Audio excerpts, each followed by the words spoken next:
At my daughter-in-law Jenny's opulent tea party, she introduced me as her domestic help. Later, I overheard her tell a friend, at 72 years old and still a worthless old maid, what else would she do? The laughter stung. I just smiled and kept serving. But a quiet storm was brewing inside, promising a reckoning Jenny would never see coming.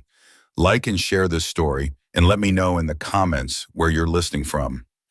Ellie Hayes, at 72 years old, found a curious rhythm in the polished silence of her son Arthur's mansion. The grand house, a testament to Arthur's success in real estate development, gleamed under her practiced hand. Every morning she rose with the first hint of dawn, before even the household staff stirred, to begin her daily ritual. She dusted the antique furniture, each stroke a familiar dance, polished the marble floors until they mirrored the crystal chandeliers, and arranged the silken cushions with an almost surgical precision. It was her quiet rebellion, her way of asserting some control in a life that had otherwise slipped entirely from her grasp. Today, however, the silence was agitated, punctuated by the high-pitched trill of Jenny Maxwell's voice. Her daughter-in-law, a woman whose beauty was as sharp and unyielding as her ambition, was in full pre-party mode. Jenny swept through the rooms, a whirlwind of designer silk and demands, treating Ellie less like the matriarch of the family and more like a particularly slow-witted member of the hired help. "Ellie, darling, are those canapes chilled sufficiently? And please ensure the tea service is absolutely spotless. Mrs. Albright is terribly particular about her Earl Grey." She practically inspects the rims. Jenny didn't pause for a reply, merely flicked a dismissive hand towards the kitchen before gliding off to oversee the placement of a floral arrangement. Ellie, wiping down a gleaming silver tray, felt a familiar dull ache spread through her chest. "Darling," the word tasted like ash in her mouth, a saccharine coating on an otherwise bitter pill. It was Jenny's weekly tea gathering, an exclusive affair for her circle of wealthy friends, women with perfectly coiffed hair and even more perfectly rehearsed smiles. Ellie had seen countless such gatherings over the 15 years since her husband Thomas had passed away. In the initial fog of grief, Jenny had stepped in, ostensibly to help manage the household, slowly but inexorably pushing Ellie to the periphery. The help had multiplied, and Ellie, once the lady of the house, had become just another, albeit unpaid, fixture. As the first guest began to arrive, a wave of tinkling laughter and hushed greetings filled the grand foyer. Ellie, dressed in a simple, practical gray dress that Jenny had subtly suggested was more appropriate for her role, moved silently through the throng. She poured tea with a steady hand, offered delicate pastries from silver trays, and cleared empty cups with the efficiency of a seasoned professional. She was in ghost, present yet utterly invisible, a part of the elegant backdrop rather than the vibrant foreground. The air shimmered with polite conversation, the clink of teacups, and the faint, sweet scent of expensive perfume. A particularly boisterous laugh erupted from the corner of the drawing room. Ellie, nearing with a tray of fresh macaroons, paused almost imperceptibly as she heard a familiar voice. Mrs. Albright, a woman whose nose seemed perpetually tilted upwards, gestured vaguely in Ellie's direction. "Your domestic help is certainly efficient, Jenny, and quite mature. Finding good staff is such a challenge these days, isn't it?" A cold knot tightened in Ellie's stomach. Jenny chuckled, a light, airy sound that sent shivers down Ellie's spine. "Oh, Ellie's a godsend, Mrs. Albright. Been with us forever, practically part of the furniture." The words were dismissive, a casual wave of the hand that brushed away any hint of Ellie's true identity. Then a new voice, a whisper barely audible above the general chatter, floated to Ellie's ears. "Isn't that Arthur's mother? How old is she now? 72, isn't it?" Ellie felt her heart clench. She held her breath, hoping the question would be deflected, denied. But Jenny, sensing a shift in the conversation, leaned in conspiratorially. "Arthur's mother?" she scoffed, a brittle edge to her voice. "Good heavens, no. Just a distant relative who needs a place to stay. And at 72 years old and still a worthless old maid, what else would she do?" A ripple of polite, condescending laughter followed, a sound that sliced through Ellie's composure like a shard of glass. The words, so casually cruel, echoed in the sudden, ringing silence of Ellie's mind. Worthless old maid. The shame bloomed hot and furious on her cheeks, burning a path down her neck. She felt a tremor run through her hands, threatening to send the silver tray crashing to the polished floor. With an immense effort of will, she kept her expression neutral, her movements steady, and retreated to the sanctuary of the kitchen. The swing door hissed shut behind her, cutting off the saccharine drone of the party. Ellie leaned against the cool marble counter, her chest heaving, the macaroons on the tray wobbling precariously. 15 years. 15 years since Thomas's sudden, devastating heart attack. 15 years since Jenny, with her sharp mind and even sharper tongue, had incrementally, subtly taken over every aspect of her life. Ellie had lost her husband, her home, her identity, all wrapped up in this gilded cage of luxury and veiled contempt. She closed her eyes, trying to quell the burning humiliation that threatened to consume her. She walked to the small, grimy mirror above the utility sink, the one the staff used, and stared at her reflection. A tired, lined face stared back, eyes clouded with unspoken grief and quiet resignation. Her silver hair, once lustrous and thick, was now thin and drawn back in a severe bun. She looked exactly as Jenny had described her, an old maid, useful only for her silent service. But then, as her gaze deepened, something flickered. A tiny flame, small and defiant, stirred in the depths of her tired eyes. It was the spark of her old self, the woman Thomas had loved, the woman who had once managed a bustling household with grace and authority. It had been buried deep, smothered by years of neglect and casual cruelty, but it was not extinguished. Not yet. Later, as the last of the guests departed and the house settled into an uneasy quiet, Jenny found Ellie wiping down the kitchen counters. "Ellie," she said, her voice strained with thinly veiled annoyance. "A word, if you please. During the party, you really must try to be more invisible. Mrs. Albright mentioned you were quite noticeable. We wouldn't want to make anyone uncomfortable, would we?" Ellie simply nodded, her hand continuing its steady motion, polishing away an invisible smudge. The reprimand, intended to wound, now merely served to fan the nascent flame within her. As she began to prepare Arthur's dinner, the chopping of vegetables, a rhythmic counterpoint to her thoughts, a growing resolve hardened her spirit. The woman in the mirror, the worthless old maid, was slowly, meticulously piecing herself back together. She didn't know what form the coming change would take, but she knew with a certainty that hummed in her bones that change was coming. 7 days crawled by, each one marked by the relentless hum of the household and the even more relentless echo of Jenny's words. Worthless old maid. The phrase had burrowed deep into Ellie's mind, a venomous seed that, instead of festering, had strangely begun to germinate a quiet resolve. She continued her daily routine, the meticulous cleaning, the silent serving, but now each polished surface, each perfectly folded napkin, felt less like an act of servitude and more like a deliberate, measured step. She moved with purpose, her movements crisper, her gaze more direct, though no one seemed to notice the subtle shift. Jenny remained oblivious, caught up in her own world of social engagements and superficial concerns. Ellie was in the sun-drenched breakfast nook, polishing the silver tea set, an heirloom from Thomas's mother, though Jenny rarely used it, when the insistent trill of the landline cut through the morning quiet. Her heart gave an unexpected jolt. The house usually relied on cell phones, and the landline was reserved for only the most formal or unexpected calls. She glanced at the caller ID, her brow furrowing slightly. Finch and Associates, attorneys at law. The name sparked an immediate, visceral reaction. Mr. Alistair Finch, Thomas's lawyer. A kindly, meticulous man with a shock of white hair and an encyclopedic knowledge of intricate legal clauses. Why on earth would he be calling now after all these years?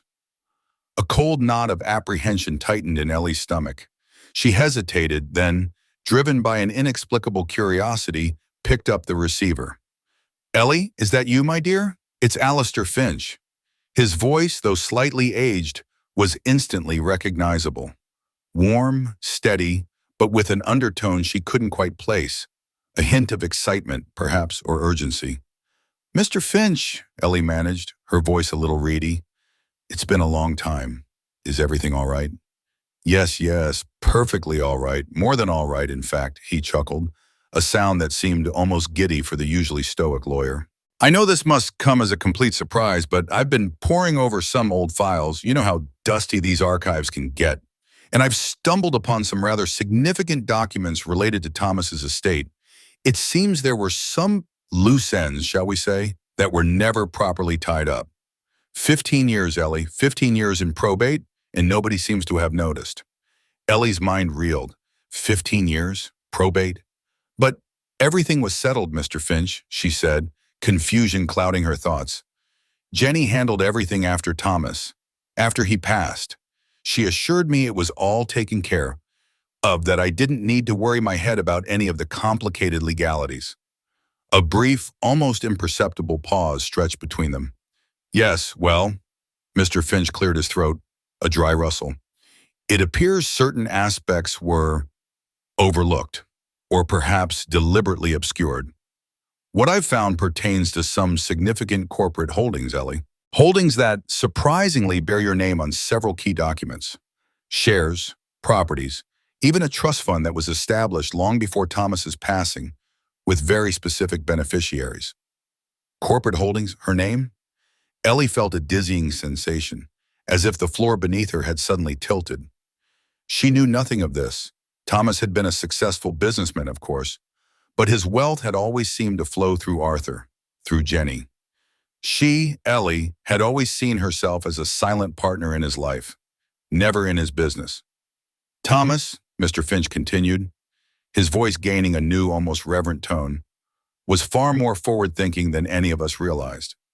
He had foresight, Ellie, a deep, abiding trust in you, in a quiet, meticulous way of ensuring your future was secured, no matter what. The revelation hung in the air, heavy and astonishing. Ellie could only stammer, I don't understand. That's perfectly understandable, my dear. It's a rather complex situation, and one that requires an in-person discussion. Could you possibly make it to my office tomorrow morning? Say 10 o'clock? Tomorrow morning, 10 o'clock.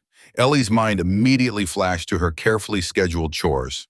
The deep cleaning of the formal dining room, the weekly grocery shopping list Jenny expected by noon, the delicate task of hand-washing Jenny's silk blouses. The ingrained habits of 15 years screamed at her to decline, to explain her duties. But then, the memory of Jenny's cutting words, worthless old maid, flared. A surge of unexpected defiance, sharp and unfamiliar, coursed through her. Yes, Ellie said, the word coming out with a surprising firmness. Yes, Mr. Finch, I can be there. As she hung up, a tremor ran through her. She leaned against the cool wall, the phone still clutched in her hand. Jenny had handled everything. Jenny had waved away her tentative questions about Thomas's will, saying it was a simple matter. Everything was left to Arthur, and therefore, by extension, to her. She had been too grief-stricken, too trusting, too conditioned to believe that Jenny, with her efficiency and sharp intellect, knew best. She remembered Jenny's sympathetic pat on her hand, her gentle insistence that Ellie needed to focus on her emotional recovery, not on boring legal paperwork. Leave it all to me, Mother. I'll make sure you're comfortable and cared for. And Ellie, numb with sorrow, had let her. Later that evening, the heavy front door creaked open, signaling Arthur's return. He looked weary, his usually impeccable suit slightly rumpled, a clear indication of a long day at the office. Jenny, who had been reclined on the sofa scrolling through her tablet, instantly transformed. She rose, her face alight with an almost theatrical concern, moving to greet him with a soft kiss and a solicitous hand on his arm. Darling, you look utterly exhausted. A tough day. Just another endless meeting, Arthur sighed, running a hand through his hair. He caught sight of Ellie, who was quietly clearing the last of the dinner dishes. Evening, Mum. His greeting was distant, perfunctory, but not unkind. Jenny, ever alert, noticed Ellie's momentary pause. She smoothly redirected Arthur towards the bar for a drink. As she mixed his scotch, she casually remarked, loud enough for Ellie to hear, "You know, Arthur, I heard Mrs. Henderson's new housekeeper is simply marvelous. Found a wonderful family that truly appreciates good help. It's so lovely when people find where they truly belong, isn't it?" Her gaze flickered to Ellie, a subtle, pointed jab. Arthur, swirling the ice in his glass, seemed to miss the insinuation. Speaking of finding where you belong, he mused, a faraway look in his eyes. I was thinking about Dad today. He always said home was where the heart was, and his heart was always with his family, no matter how much time he spent in those corporate boardrooms. Jenny's smile tightened almost imperceptibly. Yes, well, he certainly built quite the legacy, didn't he? But darling, let's not dwell on the past. The market trends for next quarter are far more pressing. Wouldn't you agree? I had a brilliant idea for the new investment portfolio today. She smoothly steered the conversation away, her voice a soothing balm that seemed to erase Arthur's wistful thoughts of his father. Ellie, rinsing plates under the warm water, felt the heavy, exhilarating weight of Mr. Finch's phone call. Corporate Holdings, her name, a trust fund. It was a secret world Thomas had built, one Jenny had somehow managed to keep hidden for 15 years. A new tremor, this one of anticipation, ran through her. The quiet storm was finally gathering strength. The grand mansion, usually a place of echoing silence for Ellie, felt different that night. A nervous energy thrummed beneath the surface of her usual calm. Jenny and Arthur were out at a charity gala, leaving Ellie alone in the quiet expanse of the house. This fleeting solitude felt like a gift, an opportunity. Driven by the unsettling revelations of Mr. Finch's call, Ellie found herself drawn to Thomas's old study, now firmly Jenny's domain. The room, once filled with the warm scent of old books and Thomas's pipe tobacco, was now a sleek, minimalist space. Jenny had stripped it bare, replacing the comfortable leather armchairs with angular modern furniture, the mahogany desk with a glass and chrome monstrosity. Ellie's fingers traced the cool, unyielding surface of the new desk. She remembered a small, cleverly hidden drawer in Thomas's old desk, a place where he kept personal letters and sentimental trinkets. She tried to recall its precise location, the subtle mechanism to open it. But the new desk offered no such secrets. Its drawers slid open with a whisper, revealing only Jenny's meticulously organized files, her sleek gadgets, and a few designer pens. There were no clues here, no whispers of Thomas's hidden life. A wave of disappointment washed over her, but it was quickly replaced by a simmering determination. Mr. Finch had answers, and she would get them. The next morning, Ellie, dressed in her best, albeit somewhat dated, navy suit, took a taxi downtown. The city, a blur of towering glass and steel, felt both exhilarating and intimidating. She hadn't ventured this far alone in years, usually relying on Arthur or Jenny for transport, or limiting herself to familiar neighborhood errands. The taxi deposited her in front of a gleaming skyscraper, its lobby a symphony of marble and polished brass. Finch and Associates occupied the entire top floor, a testament to their long-standing prestige. Mr. Finch greeted her personally in the reception area, his usually formal demeanor softened by a genuine, almost paternal warmth. Ellie, my dear, thank you for coming. He led her into his spacious office, a room filled with the quiet dignity of leather-bound books and hushed conversations. The city skyline stretched out beyond the expansive windows, a breathtaking backdrop. Please sit. He gestured to a comfortable armchair. He settled behind his desk, his expression serious now, but still kind. Ellie, Thomas was a brilliant man, not just in business, but in his understanding of people. He had an uncanny foresight. What I'm about to tell you might be difficult to grasp at first, but I assure you it is all meticulously documented. He pushed a thick folder across the desk towards her. When Thomas drew up his will, shortly after Arthur was born, he insisted on some rather extraordinary legal structures. At the time, they seemed excessive even to me. But now, 15 years on, I see his genius. He anticipated, with chilling accuracy, certain potential vulnerabilities in your future. Ellie's heart hammered against her ribs. Anticipated her vulnerabilities? Mr. Finch opened the folder, revealing a stack of neatly arranged documents. You see, Ellie, Thomas had a secret, a very significant secret, one he trusted me to guard with my life. In 1992, a small struggling architectural firm, Morrison and Associates, was on the brink of collapse. Thomas, with an almost prescient vision, saw its potential. He invested his entire inheritance, a sum of $50,000 to save it, in exchange for a 20% partnership stake. Ellie gasped, a small, involuntary sound. $50,000 was a king's ransom to them back then, a sum she remembered Thomas arguing heatedly with his own father over, insisting it was a wise investment despite his father's skepticism. Over the years, Mr. Finch continued, a proud smile touching his lips, as Thorne and Associates grew into the powerhouse it is today, Thomas's stake grew with it. Through astute reinvestments and shrewd business dealings, he managed to acquire additional shares from other partners, always quietly, always under the radar. By the time of his passing, his initial 20% had expanded to a staggering 40% of the entire firm. He paused, letting the weight of the revelation sink in. Today, Ellie, Thorne and Associates is valued at $4.2 million, and 40% of that, my dear, now belongs to you. Ellie felt a dizzying sensation as if the plush carpet beneath her feet had turned into a swirling vortex. $4.2 million, 40%? It was an astronomical figure, a sum that defied comprehension. Her mind struggled to process it. All these years, living under Jenny's control, scraping by on the meager allowance Arthur gave her, cleaning floors. And all this time, she had been a partner in a multi-million-dollar company. But why, she whispered, her voice barely audible. Why didn't I know? Why wasn't it part of his estate earlier when he died? Mr. Finch leaned forward, his eyes full of compassion. Because Thomas left very specific, sealed instructions to be opened only 15 years after his death. He stipulated that these assets, your 40% ownership in Thorne and Associates, would be directly transferred to you, and only you, on this precise date. He tapped a calendar on his desk. He wanted to protect you, Ellie. He foresaw the possibility that after his passing, certain interested parties, his words not mine, might not have your best interests at heart.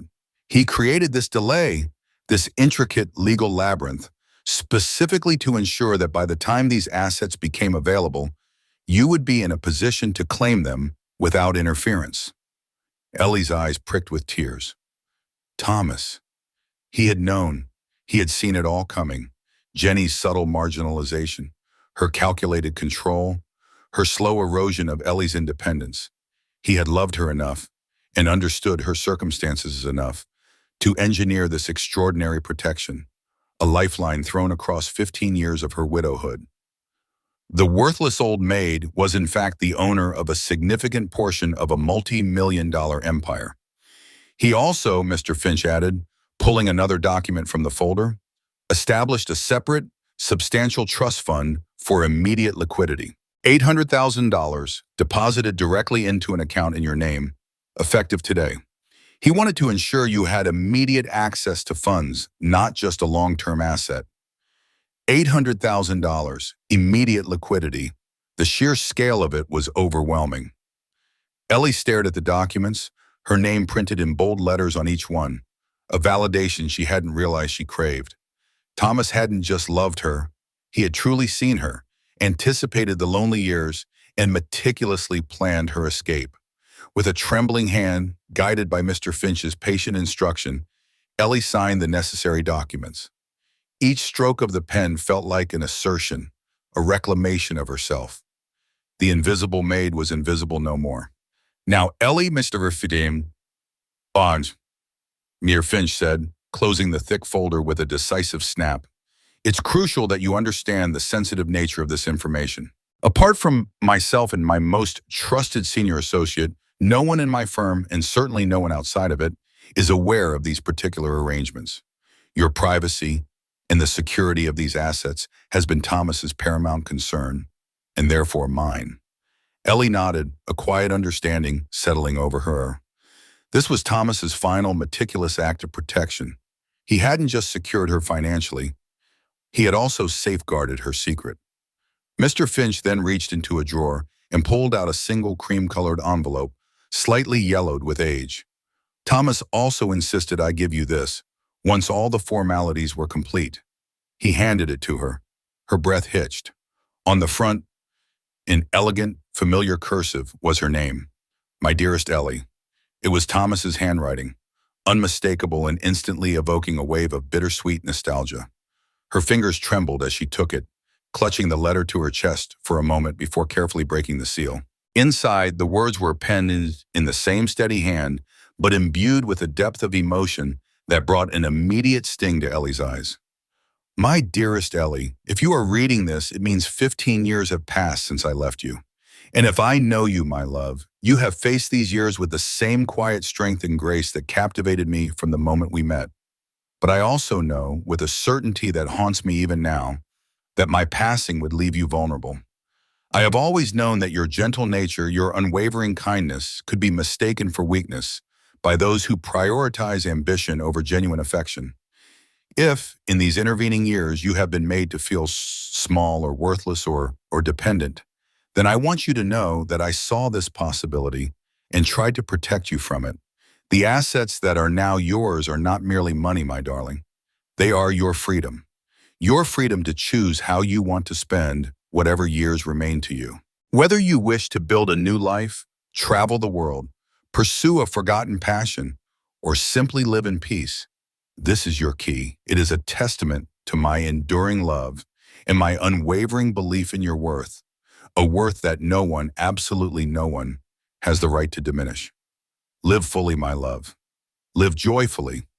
Remember that you are, and always will be, the brightest part of my life. With all my love. Always, Thomas. Ellie's vision blurred when hot tears tracing past down her cheeks, blurring the elegant script. Thomas. He hadn't just seen her, he had seen through everything. He had seen through the veneer of Jenny's charm, recognized the subtle manipulation, the insidious erosion of her spirit. He had anticipated her marginalization, her enforced dependency, and with a foresight that was both heartbreaking and profoundly loving, he had meticulously planned her escape. The knowledge that he had loved her so deeply, so protectively, even from beyond the grave, was an overwhelming balm to her long-wounded heart. The word worthless that Jenny had flung at her now sounded hollow, empty, utterly meaningless. Leaving Mr. Finch's office, Ellie stepped out into the bustling city, but this time the intimidation was gone, replaced by an exhilarating sense of possibility. The world, which had seemed to shrink to the confines of Arthur's mansion, now stretched out, vast and beckoning. She felt a lightness in her step, a powerful sense of options and independence she hadn't experienced in decades. Her mind buzzed with nascent plans, a small, cozy home of her own, perhaps with a garden where she could plant roses and read without interruption. A trip to the Scottish Highlands, a place Thomas had always dreamed of visiting. Lessons in painting, a hobby she'd abandoned in her youth. The sheer luxuriousness of simply choosing, of living on her own terms, was almost dizzying. But as she rode the taxi back, a new thought solidified. This was her secret, her freedom. Jenny and Arthur did not need to know, not yet. This power, this wealth was too significant to reveal prematurely. She would need time to absorb it, to plan her next moves, to truly understand the weight and potential of Thomas's incredible gift. For now, the invisible maid would remain invisible, but with a quiet strength simmering beneath the surface that no one could detect.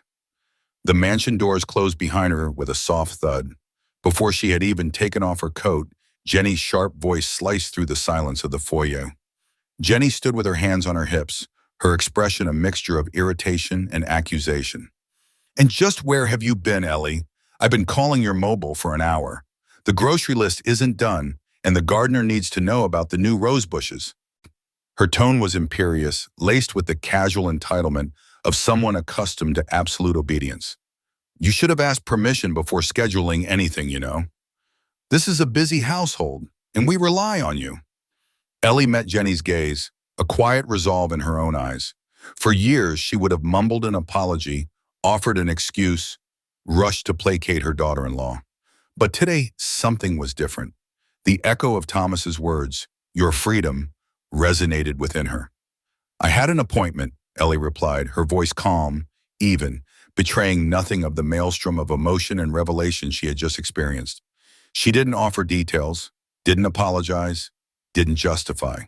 She simply stated a fact, then walked past Jenny, deliberately ignoring the woman's indignant gasp. As Ellie climbed the grand staircase, each step felt lighter than the last. She could almost taste the future, a future free from obligation, free from the crushing weight of another person's expectations. The invisible maid was ready to emerge, but not on anyone else's terms. If you're finding Ellie's journey compelling, please make sure to like this video, share it with friends, and subscribe to our channel for more stories of resilience and unexpected twists. Your support means the world, and it helps us share these incredible narratives. Now let's dive back into Ellie's unfolding future. 3 days shimmered past, each one a delicate dance between Ellie's outward calm and the quiet revolution stirring within her. Thomas's secret, his incredible legacy, was now a precious treasure she held close, a warm, protective weight in her heart. The $800,000 from the trust fund had, with Mr. Finch's efficient help, been successfully transferred into a new private bank account, accessible only to her. The thought of it, a solid, undeniable sum, was a constant undercurrent of strength. Yet life in Arthur and Jenny's mansion continued its familiar cadence of demands and subtle humiliations. Jenny's cutting remarks, once capable of sending Ellie into a spiral of self-doubt, now merely bounced off a newly fortified inner core. "Ellie," Jenny's voice, sharp as ever, cut through the quiet hum of the dishwasher. "The guest bathroom needs to be cleaned again. Mrs. Patterson mentioned she noticed water spots on the faucet. Honestly, darling, one would think after all these years, you'd have the technique perfected." She stood in the doorway of the kitchen, impeccably dressed for a luncheon, a faint sneer playing on her perfectly made-up lips. Ellie merely turned, a sponge still in her hand. "I'll see to it," she replied, her voice even, unhurried. The calm wasn't born of defeat, as it once might have been, but of a conscious, deliberate choice. It was a choice to not engage, to not react, to conserve her energy for the grander design unfolding. Jenny, however, was not easily dismissed. She prided herself on her perception, on her ability to manage people. She had noticed the subtle shifts in Ellie's demeanor, the newfound stillness, the quiet confidence that seemed to radiate from her mother-in-law. "You've been different lately, Ellie," Jenny said, her tone suddenly speculative, her eyes narrowing. "Distracted, ever since that mysterious appointment you had. What was that all about anyway? You were rather vague." Ellie met her gaze, a practiced mask of gentle innocence firmly in place. "Oh, just a routine checkup, dear," she said, her voice soft, almost dismissive. "You know, at my age, doctors like to keep an eye on things." It wasn't an outright lie, but it certainly wasn't the whole truth. Jenny's gaze lingered, sharp and suspicious, for a beat too long. Ellie could almost hear the gears turning in her daughter-in-law's calculating mind. "Well," Jenny finally said, a slight hardening in her voice, "just make sure these health issues don't interfere with your responsibilities here. We do rely on you, Ellie, more than you know." The implication was clear. Stay healthy, stay useful, stay in your place. Ellie simply nodded, turning back to the sink, feigning preoccupation. But a chill ran down her spine. Jenny was sharper than she often appeared, her casual cruelty sometimes masking a shrewd, acquisitive mind. Later that afternoon, as dusk painted the drawing room in shades of gray and gold, Ellie found herself dusting a collection of antique porcelain figurines. Arthur was home, his usual arrival heralded by the low rumble of his luxury car. She could hear him downstairs, his voice a weary counterpoint to Jenny's increasingly agitated tones. Ellie felt a pang of sadness as she thought of her son. The Arthur she knew, the warm, jovial boy who adored his father, had long since vanished, replaced by a distant, preoccupied man, molded by Jenny's ambition and his own relentless pursuit of success. He was no longer the boy who used to sneak her extra cookies from the kitchen. Their voices, usually muted, now carried a distinct edge, rising in volume from the downstairs study, the door apparently ajar. Ellie instinctively moved closer to the top of the grand staircase, her hand still on a delicate figurine, straining to hear. "I'm telling you, something's going on, Arthur," Jenny hissed, her voice a low, urgent whisper that nevertheless carried clearly in the silent house. "She's not herself, and I saw them. In her room, tucked under her mattress, if you can believe it. Legal-looking documents. What could she possibly be involved with?" Ellie's blood ran cold. Under her mattress? Jenny had been in her room. Her privacy, her last sanctuary, had been invaded. The casual, almost affectionate way Jenny had spoken about Ellie's responsibilities now twisted into something sinister. Jenny's surveillance, Her invasive curiosity was far sharper than Ellie had ever given her credit for. Arthur's voice was weary. Legal documents. What on earth would Mum have to do with legal documents? She barely remembers where she put her spectacles. There was a dismissive chuckle, a sound that wounded Ellie more than any of Jenny's sharp barbs. Don't be naive, Arthur, Jenny snapped back. I'm worried she's planning something. What if she's found some distant relative who's putting ideas in her head? What if she's planning to move out, leave us high and dry? Who would manage everything then? The house, the staff, your schedule? It would be an absolute disaster. Ellie stiffened. It wasn't concern for her well-being or her happiness. It was a purely practical fear. Fear of losing her free labor, her silent, efficient fixture. Their entire comfortable, meticulously managed life, it seemed, rested on Ellie's unwitting servitude. All right, Arthur sighed, his voice laced with annoyance. Calm down, Jenny. We'll talk to her. I'll get to the bottom of this after dinner. She won't pull anything. She's Mum, after all. The reassurance was hollow, devoid of any genuine affection or concern for Ellie herself. It was simply a plan to manage a problem. Ellie retreated from the stairs, her heart thumping a frantic rhythm. Confrontation. It was coming, and sooner than she had anticipated. She had wanted more time, more preparation, but Thomas's gift, her newfound freedom, was a potent shield. She was no longer powerless. The invisible maid would face them, and this time she would not be silent. The grand dining room, usually a bastion of polite if often hollow conversation, felt suffocating that evening. The crystal chandelier glittered above, casting an unnerving glare on the perfectly set table. A thick, palpable tension hung in the air, heavy as the ornate drapes. Arthur, meticulously carving the roast chicken, kept darting nervous glances at Ellie, who ate with a serene, almost detached grace. Jenny, on the other hand, was less subtle. Her eyes, narrowed and calculating, periodically flickered from Ellie to Arthur, a silent signal for him to initiate the interrogation. Finally, Arthur cleared his throat, the sound unusually loud in the strained silence. He put down the carving knife, carefully, deliberately. Mother, he began, the formal address rarely used, striking Ellie with a hollow resonance. Jenny and we're a little concerned about you. Are you quite all right? His voice was hesitant, laced with an awkward paternalism that grated on Ellie's nerves. Jenny, unable to tolerate the slow, measured pace, cut in, abandoning any pretense of subtlety. It's your behavior, Ellie, she declared, her voice sharp, accusatory. The secretive phone calls, the mysterious appointments, those legal documents I found in your room. What exactly is going on? We deserve to know. Ellie placed her fork down with a quiet clink that resonated in the suddenly silent room. She met Jenny's challenging stare, her own eyes clear and steady. And why exactly do you believe you have the right to scrutinize my personal affairs? Her voice was soft but carried an unexpected steel. Jenny let out a short, sharp laugh, devoid of humor. Your affairs stopped being purely personal the day you became our responsibility, Ellie. We've supported you for 15 years, given you a home, security, purpose. Don't you think that earns us a right to know what's happening in our house? She leaned back in her chair, a smug expression on her face as if she had just delivered the definitive, unassailable argument. The word responsibility detonated a silent fury within Ellie. 15 years of quiet servitude, of being treated as an unpaid domestic, a glorified housekeeper, a permanent fixture to be managed and occasionally publicly humiliated. Her hands clenched beneath the table. Your responsibility? Ellie repeated, her voice rising marginally, but still controlled. Is that what you call it, Jenny? She looked from Jenny to Arthur, whose face had gone pale, anticipating the storm.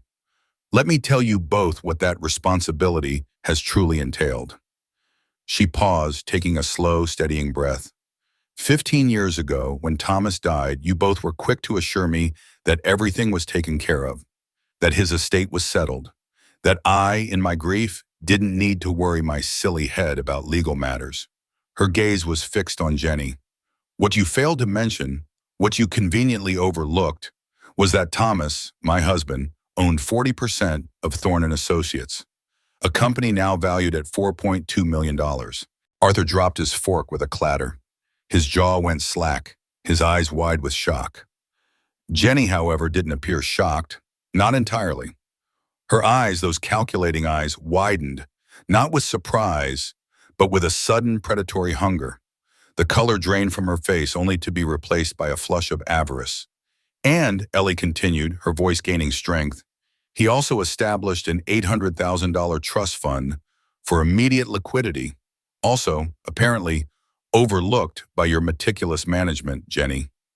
A stunned silence descended upon the table. Arthur stammered, 40%? 40% of Thorne and Associates? But that's impossible. Dad's will, everything came to me. Jenny, however, recovered quickly. A thin smile stretched her lips, a glint of triumph in her eyes. Well, isn't this simply wonderful news, Arthur? She exclaimed, her voice forced and bright. A family windfall. Thomas was truly a genius. Imagine what we can do with this. We'll all benefit, of course. We can finally update the Riviera Villa, invest in that new development, maybe even upgrade the jets. She was already mentally spending it, her avarice laid bare. Ellie fixed her with an unyielding stare. No, Jenny, she said, her voice now cold and resolute. You misunderstand. These assets belong to me, not to the family, not to Arthur, to me. Thomas made very specific provisions.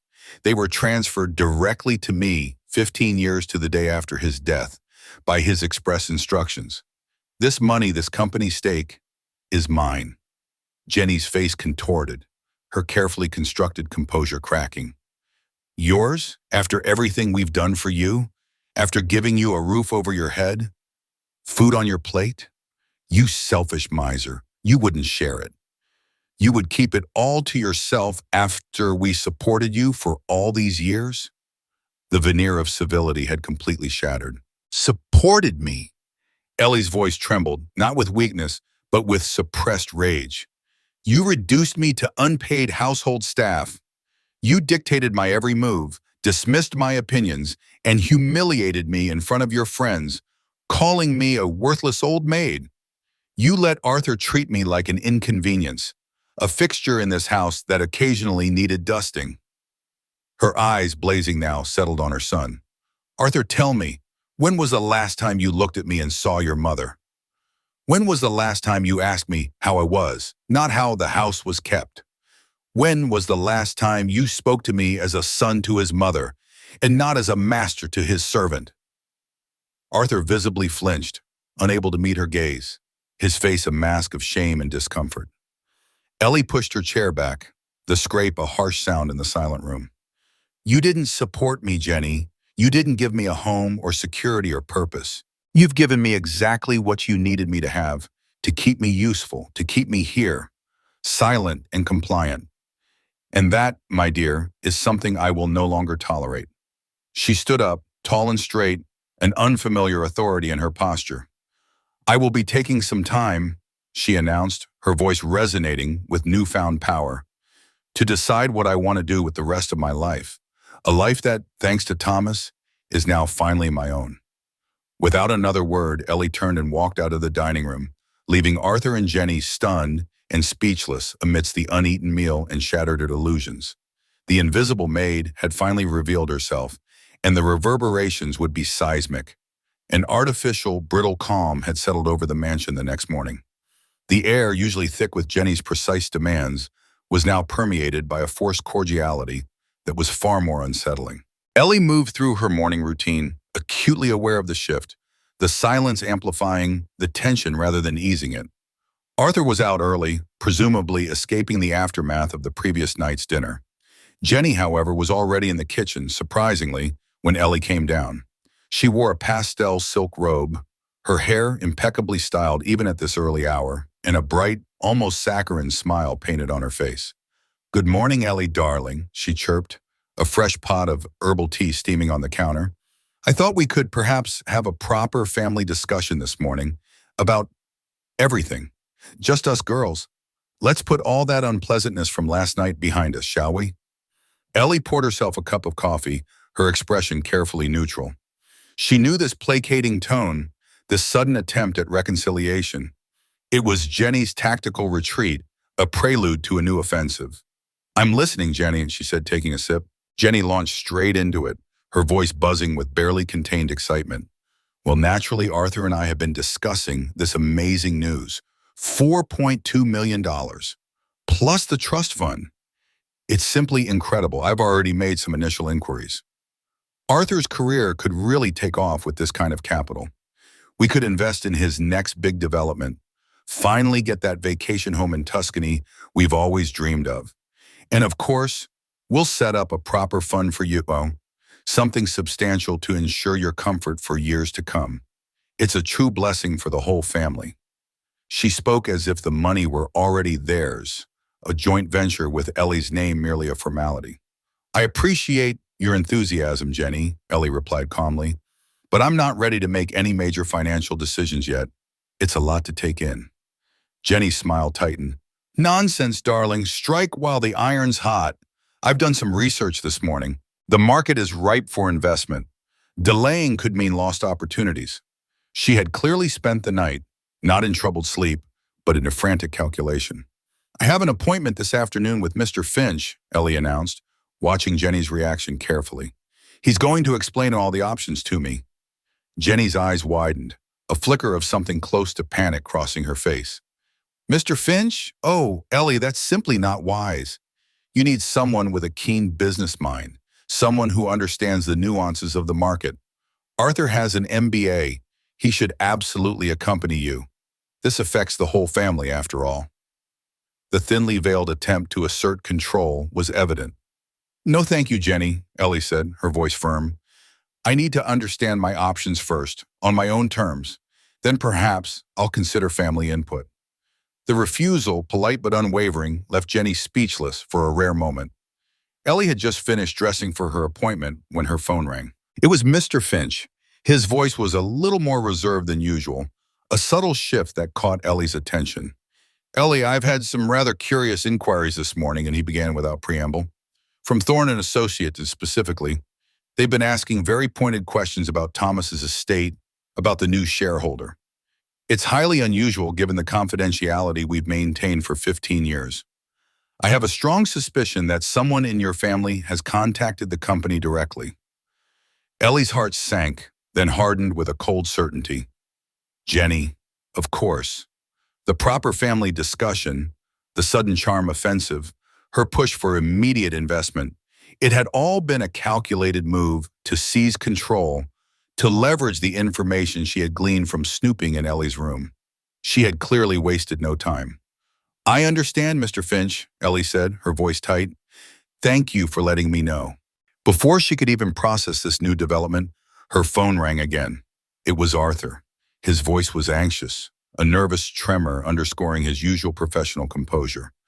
Mom, thank goodness I caught you. Listen, there's been a development. Mr. Julian Thorne, the CEO of Thorne and Associates, wants to meet immediately. Can you meet me at their office? It's urgent. Ellie felt a wave of cold fury.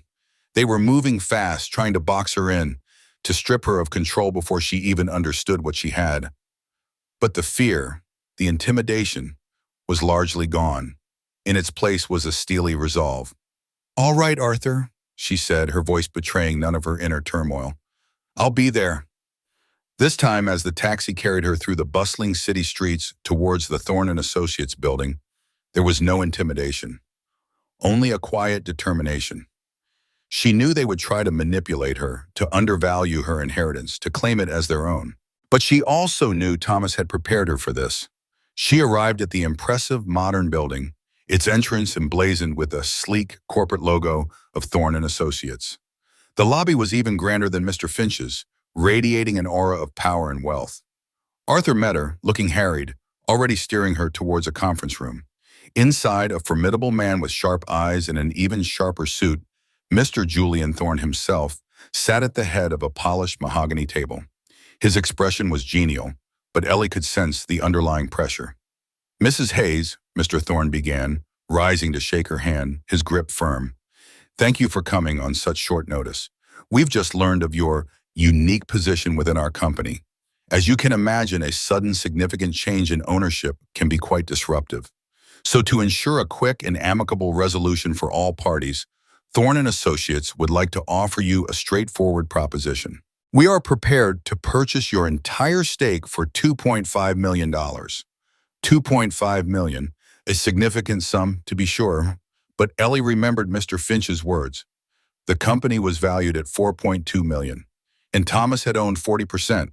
Her share was closer to $1.68 million, but that was for a share in the company, not to buy her out entirely, especially not at a discount. They were trying to shortchange her. Ellie's gaze remained steady, a tiny, defiant spark in her eyes. The game had truly begun. The conference room at Thorne and Associates felt suddenly charged. Arthur, his relief palpable, immediately leaned towards Ellie, his voice urgent and low. "Mum, this is a fantastic offer. $2.5 million, just like that. Julian is being incredibly generous. Think of the legal battles you'd avoid, the headaches of corporate governance. This is a clean, quick resolution. You should definitely take it." He looked genuinely convinced, either by Thorne's charm or his own desperate desire for a simple solution. Ellie, however, felt a profound unease. $2.5 million. It was a staggering sum, far more than she could ever have imagined. But the memory of Thomas's letter, his foresight, his meticulous planning, resonated deeply. He had not just secured her financially, he had protected her. And a protective act, she realized, wouldn't involve being bought out at what felt like a discount, especially when the company's valuation was much higher. This was an attempt to manage her, to remove her as a potential complication. She turned to Mr. Thorne, her gaze steady. "Thank you for the offer, Mr. Thorne," she said, her voice calm. "But this is a great deal to take in. I will need some time to consider it." Julian Thorne's polite smile didn't quite reach his eyes. "Of course, Mrs. Hayes," he replied smoothly, "but do understand that market conditions can be volatile. This offer is, shall we say, time-sensitive. We prefer a swift conclusion to avoid any unnecessary disruptions to our operations." The thinly veiled threat was clear. Take the deal now or risk a less favorable outcome later. That evening, the moment Ellie stepped back into the mansion, Jenny intercepted her. She had clearly been tracking the time, her face alight with an almost manic excitement. $2.5 million, Ellie. Arthur just called me. Can you believe it? That's an incredible offer. A truly magnificent sum. She immediately launched into her familiar "we" rhetoric. Imagine what we can do. That new development Arthur's been eyeing, it would be perfect. And we could finally set up those college funds for future grandchildren. After all, it's a family legacy now, isn't it? Her hands gestured expansively, already spending what she considered her money. Jenny then expertly laid out her trap, a carefully constructed argument designed to funnel Ellie's newfound wealth directly into their control. "So the way I see it, Ellie, you have two sensible choices. You can accept Thorne's buyout offer, which is clearly the easiest option, and then Arthur and I can manage the proceeds for you, invest it wisely, ensure it grows. Or, if you insist on keeping the partnership, then naturally Arthur, with his MBA and his extensive business acumen, would be the ideal person to manage your stake, attend board meetings, keep you informed. Either way, darling, you don't have to worry your head about any of the complicated financial details."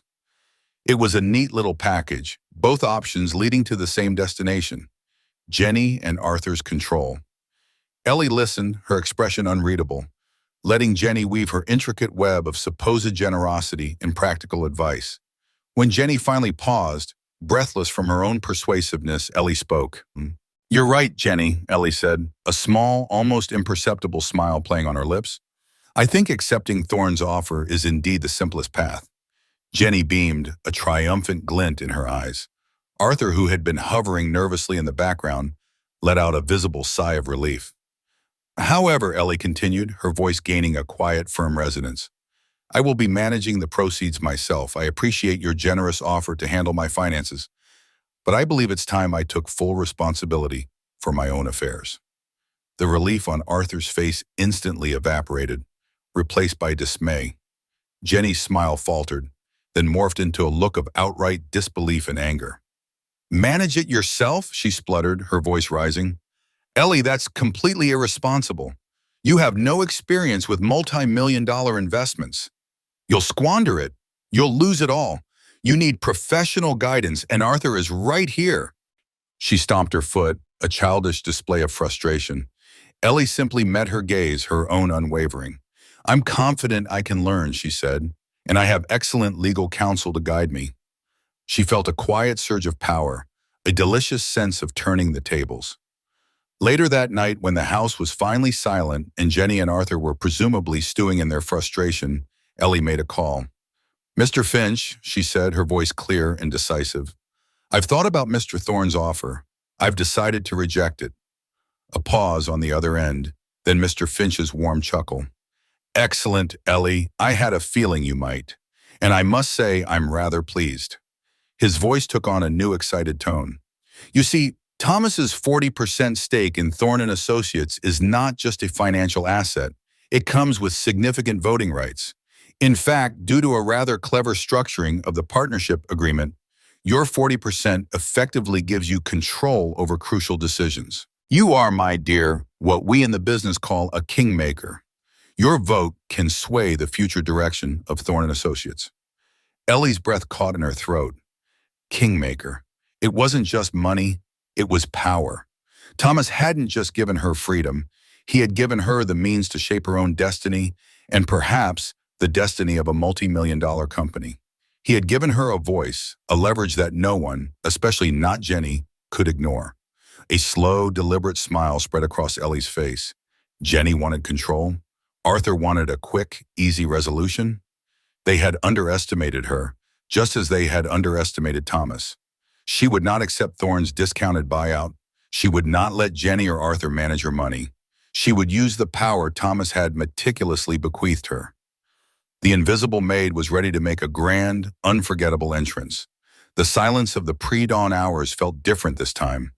Not empty, but filled with a quiet hum of anticipation. Ellie woke before the first hint of light touched the horizon, her internal clock, accustomed to years of early mornings for others, now ticking solely for herself.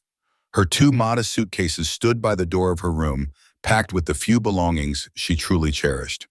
Today was the day. She went to the kitchen, a space that had been her prison and her sanctuary, and prepared breakfast for Arthur and Jenny one final time. The aroma of coffee and sizzling bacon filled the quiet house, a bittersweet farewell to a life she was irrevocably leaving behind. Jenny appeared shortly after, impeccably groomed as always, her eyes bright with a predatory satisfaction. She bustled in, already talking about the $2.5 million, as if it were a foregone conclusion. "Good morning, Ellie, darling. I've been up for hours charting out some excellent investment strategies. We should definitely put a portion into Arthur's next development. And I even found some paperwork for a family trust that would be perfect for long-term growth. Here, take a look." She handed Ellie a folder, her smile triumphant, believing she had successfully maneuvered Ellie into accepting the buyout and, more importantly, into letting them manage it. Ellie simply took the folder, her expression calm. She was wearing her best navy suit, the one she had chosen for her first meeting with Mr. Finch, a suit that felt less like an outfit and more like armor. It was a tangible link to the woman she once was and the woman she was becoming. By 10 o'clock, Ellie was once again at the imposing entrance of Thorne and Associates, Mr. Finch by her side. This time, the building didn't feel intimidating. It felt like an extension of her own burgeoning power. In the meticulously appointed conference room, Julian Thorne and his key executives sat around the gleaming table. Arthur was there too, looking uncomfortable, his gaze flicking nervously between Ellie and Thorne. Thorne began, "Mrs. Hayes, have you had a chance to consider our offer?" Ellie looked directly at him, her gaze unwavering. "Yes, Mr. Thorne," she said, her voice clear and strong, "and I've decided to decline your offer of $2.5 million. A ripple of surprise went through the room. Arthur gasped audibly. Julian Thorne's genial expression vanished, replaced by visible frustration. "Mrs. Hayes, with all due respect, this is a very generous offer. Are you certain you understand the complexities of corporate ownership, the responsibilities involved?" At that moment, Mr. Finch stepped forward, placing a hand gently on Ellie's shoulder. "Mr. Thorne, I believe there's been a slight misunderstanding. Mrs. Hayes isn't simply a minor shareholder. As of yesterday, due to the meticulous legal structuring of her late husband, Thomas Hayes, she is the rightful owner of a 40% stake in Thorne and Associates. This includes significant voting rights, making her a crucial decision-maker in the company's direction. Furthermore, a seat on the board of directors is now hers by right. Julian Thorne's face went from frustration to incredulity, then to a dawning, unwelcome realization. He had underestimated her. They all had. Ellie met Thorne's gaze again. "I am not selling my husband's investment, Mr. Thorne. I am here to protect it and to ensure its continued growth and ethical management." Later that afternoon, after a lengthy and surprisingly productive discussion with Mr. Thorne and Mr. Finch about her new role, Ellie handled the final symbolic acts of her liberation. She went to the bank and, with a few strokes of her pen, closed the joint household account she had shared with Arthur, the one that Jenny had always overseen with such tight control. She then transferred the $800,000 from Thomas's trust fund into her new private account, a discreet act that solidified her financial independence. When she returned to the mansion, Arthur and Jenny were pacing anxiously in the foyer, their faces etched with a mixture of anger and apprehension. "Well?" Jenny demanded, her voice tight. "What happened? Did you accept the offer?" Ellie looked at them both, a serene calm radiating from her. "No," she said, her voice quiet but firm. "I rejected it." Arthur looked stunned. "Rejected it? Mom, are you mad? Why would you do that?" "Because," Ellie explained, "I will be taking an active role in the company. My 40% stake gives me significant voting rights and a seat on the board." She watched as the information truly sank in, the dawning horror on Jenny's face, the bewildered shock on Arthur's. "And now," Ellie continued, her gaze sweeping around the opulent, yet hollow house, "I have another announcement. I'm moving out." She gestured towards her suitcases by the door. "I've found a lovely apartment downtown. It's mine. My own space." Arthur sputtered, But this is your home, Mom. We're your family." Jenny, recovering slightly, tried a different tactic. "Ellie, don't be ridiculous. At your age, living alone, it's completely irresponsible. Who will look after you?" Ellie smiled, a genuine, untroubled smile. "This stopped being my home the day you decided I was hired help, Jenny. And as for who will look after me, I think I'm perfectly capable of looking after myself now." Her gaze hardened slightly. "As for you both, you'll have to hire someone to cook and clean for you. Someone who won't be a worthless old maid doing it for free." With that, Ellie picked up her suitcases, her steps steady and sure, and walked out of the mansion, leaving Arthur and Jenny frozen in their shock, the silence of the house suddenly vast and empty around them. 6 months later, Ellie thrived. Her new apartment downtown was exactly what she had dreamed of. Bright, cozy, filled with her own chosen comforts. She enrolled in art classes, rekindled friendships that had faded under Jenny's restrictive influence, and found a quiet joy in simple pleasures. At Thorne and Associates, she quickly became a formidable presence, her sharp intellect, honed by years of quiet observation, surprising everyone. She demanded fiscal responsibility and championed ethical practices, earning the respect of Julian Thorne and the entire board. Arthur called occasionally, his voice still awkward, seeking advice, a testament to her newfound influence. Jenny's attempts to malign Ellie to their mutual acquaintances quickly backfired, as Ellie's new social circle included powerful figures who knew her true worth. One of Ellie's proudest achievements was initiating a $500,000 scholarship fund at the local university, specifically for women returning to school later in life. It was a gesture of empowerment, a quiet testament to Thomas's belief in her and her own enduring strength. She finally understood her true worth, not as a reflection of others' opinions, but as an intrinsic part of who she was. She was living a life of quiet dignity, entirely on her own terms, the invisible maid finally, gloriously, visible.